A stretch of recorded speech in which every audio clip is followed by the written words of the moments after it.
Alright, before we start this, I got one thing to say. Fucking Tagoma.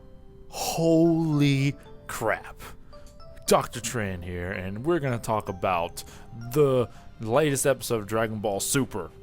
A lot of interesting things happen. Oh, before we begin, I'm going to start doing these a little different. I'm probably going to do these reviews after I see the episode because the hype is still kind of freaking real what just happened on this episode. Anyway, we're not going to go step by step. We're just going to talk about key points and things that I thought was interesting and the holy crap moments that occurred. It was amazing. Like, I couldn't believe it. Anyway, we're going to start now. Okay, I'll explain the Tagoma thing, obviously, in a little bit.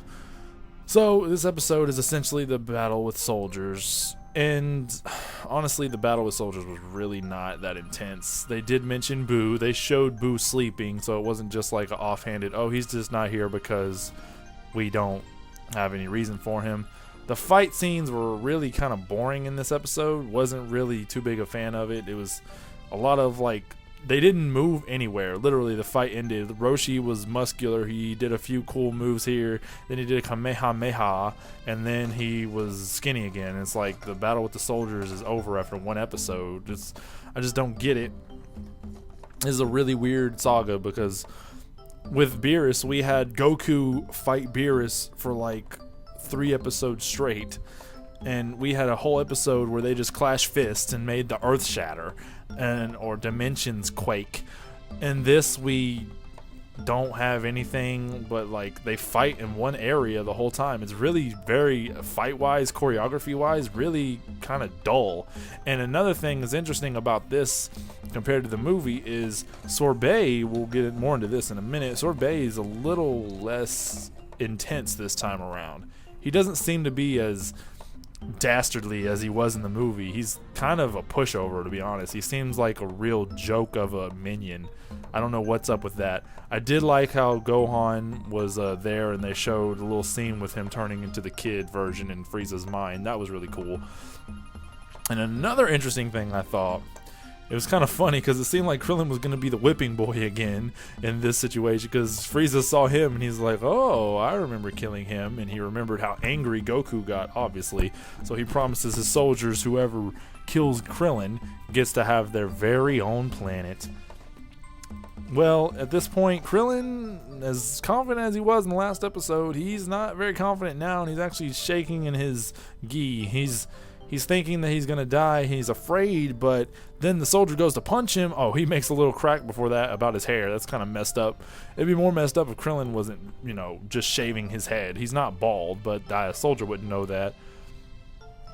And because he says, oh, I'd send hair to your family, but you don't have any hair to send from your head. Ha ha ha ha. It was hilarious. So he goes to punch him, and Krillin just dodges. He's like, how the hell did I dodge this? And he dodges it again. Krillin's surprised that he's able to dodge all these attacks. Then he realizes, well, Roshi kind of tells him, like, of course you dodge the attacks. All the people you fought with, of course you're going to be able to beat these low-level soldiers. Frieza even says they're like second-tier men, like really pathetic. But yeah, that's the fight. It was really not that good. It had some interesting story elements, I thought. Chaozu. Tien didn't really do much at all. He was reduced to nothing, really. He did a few moves here and there. They mentioned Chaozu wasn't going to come, and blah, blah, blah. The fight was just really poor. I thought it was really cool what they did with Frieza and Krillin, though. That was really freaking cool.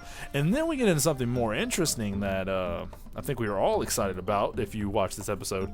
Goku and Vegeta are fighting each other, and Whis seems to get annoyed. He's like, it seems like you two just want to fight each other. Anyway, Whis is getting angry, and then also Beerus is like, oh gosh, this is really annoying. It was funny. He's like, oh, so you think you can take me on? When they're talking about how strong they've gotten, and Goku's like, no way, you're still way too strong. So Whis sends him and Vegeta to that place per Beerus's instruction. Beerus tells him to send them to that place. And seeing as both Beerus and Whis seem to be, a little annoyed, a lot annoyed with their company, Whis, after that suggestion, does send Goku and Vegeta to that place where he creates some kind of portal with his staff, and they float up into that area, and they like twist into a weird little situation. I don't know. It's very interesting. Kind of got excited about this. I like that it glowed red, like it was like Super Saiyan God type of thing. And then Beer's like, well, it's finally quiet once they're gone. But very interesting. This did not happen in the movie. I'm very curious about what's going to go on. This is before, I guess I forgot to mention, this is before the whole thing with Krillin realizing he could fight. But the whole fight was so boring, and not Tagoma yet, we'll talk about him in a minute. Sorbet, he comes to Frieza, he's like, oh man, well, he doesn't go to Frieza, he even tells Frieza, like, no, they're not doing anything, like, let's get him to spread out, and he starts to order him, and Frieza says, nope, and he boinks him on the face, making him fly away. Then Krillin, he does his, I think it's not Makin Senpo. What's that movie called? The one where he creates the beam. It's totally slipping my mind right now. He creates the beam, it goes in the air, and it shoots everybody down. That was a really cool scene. I like that. But the fight really was really boring. And in this one, Shisami goes straight for Gohan. Tagoma, god dang, I said Tagoma again. This is just a great episode for Tagoma. Sorbet orders Shisami to go and attack once he finally gets a chance, and he goes after Gohan instead of going after Piccolo, and instead of doing anything really, it's weird. Tagoma's role in this series has been increased, and so Shisami's has been decreased. It's really weird. This is a really weird saga. I don't know what's going on with it. But anyway, he gets Gohan in a bear hug, and Gohan's like, well, it's like, well, I just had a daughter, and I don't like people like you coming around trying to mess things up.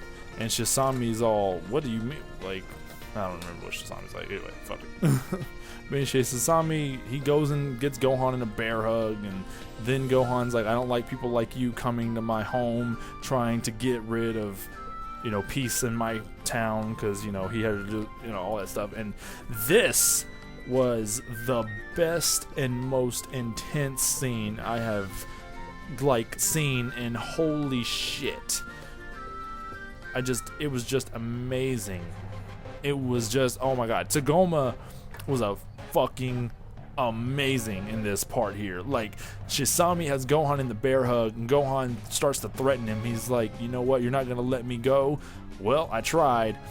And all of a sudden, out of nowhere, Shisami gets a freaking blast in his heart. Or his chest, I would assume it's heart. Suddenly, out of nowhere. It's like, what? And then you see Gohan also falls, and they somehow can bring him back to life even though he has a hole in his chest with the Senzu Bean. So the spot was changed, but ultimately the same. But the best part is, the person who shot it was Tagoma. Now, I already said I felt like Shigoma. Oh god. I already said I felt like Tagoma and Shisami had a beef between each other, but this just solidifies that, and he just straight up murders him. And then Gohan falls to his death, but Tagoma is just, he's amazing. His voice sounds awesome. He's so dark. He just doesn't give a crap. This is the type of stuff that we missed out on seeing before, because he dies before they even get to Earth. But Tagoma's making a huge difference, and he even calls Sorbet an idiot. He's like, you're such a weakling, Sorbet. I don't want anything to do with you anymore. Like, what the hell are you saying? Remember how in the movie Sorbet said that Tagoma was his best friend or whatever? That is so not the case here. And then we get what everybody's been waiting for, me included, slightly. They show a little bit of Frieza's training. Okay. They show a little bit of Frieza's training. And his training involved using Tagoma as a dummy the entire fucking time, apparently, because he says that he does this another day after, the flashback. But, and this is the best transition ever. I don't know what they did, but that was just amazing.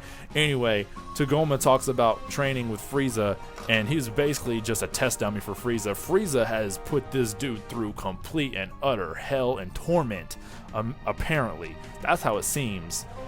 Anyway, they show Tagoma, he has a change during that training. He comes to realize that all that matters is taking control with power and fear, and that he does not need anything to do with these people. We don't know how strong Tagoma is, and we honestly didn't know how strong Tagoma was in the movie because we never got to see his stuff. This is a different case though. Tagoma is a freaking monster. He has the most evil grin that rivals Frieza, to the point where Frieza is totally fine with him. He even asks, he's like, can he be the commander once this is all over? And Frieza's like, not only that, I'll give you your own planet. So Tagoma has spiked in power somehow. He must be part Saiyan, and he got a boost when he freaking got his ass kicked by Frieza day in and day out.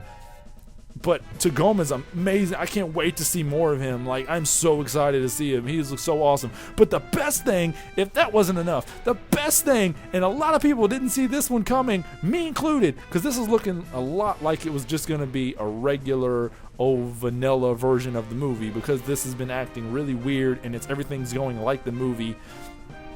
But Tagoma's spike in power, he draws the attention of two little boys, Goten and Trunks, and they fly off to see what's going on. Not only that, he draws the attention of another person, or maybe Jacko did. Oh, let me mention real quick, Jacko didn't do squat. So disappointed in that. The fight was terrible. The best part is at the end here, and with Goku and Vegeta going to that place. Anyway, let's go back to this. Gohan and Trunks, they notice the key, and Trunks is like, who cares what they say? You're gonna let this pass up, Goten? Like that? You don't want to follow that power level? I bet it's fun. And Goten's like, yeah, let's go. So they go. They're gonna show up at the battle scene. This is amazing. In the next episode, that's gonna happen. Tagoma is gonna fight the rest of the freaking squad that's fighting right now. This is completely new. This did not happen in the movie. I cannot wait. And Tagoma looks amazing. He looks like he's so freaking badass. I cannot wait for this next episode. I have been on like a teeter-totter with this, and he's like, there's a scene where he freaking rips off Piccolo's hand completely. He's beating the crap out of every freaking Z fighter, and Ginyu's gonna do something. Gohan turns Super Saiyan, which is kind of dumb, but whatever. We know he turns Super Saiyan at this point, so it doesn't matter.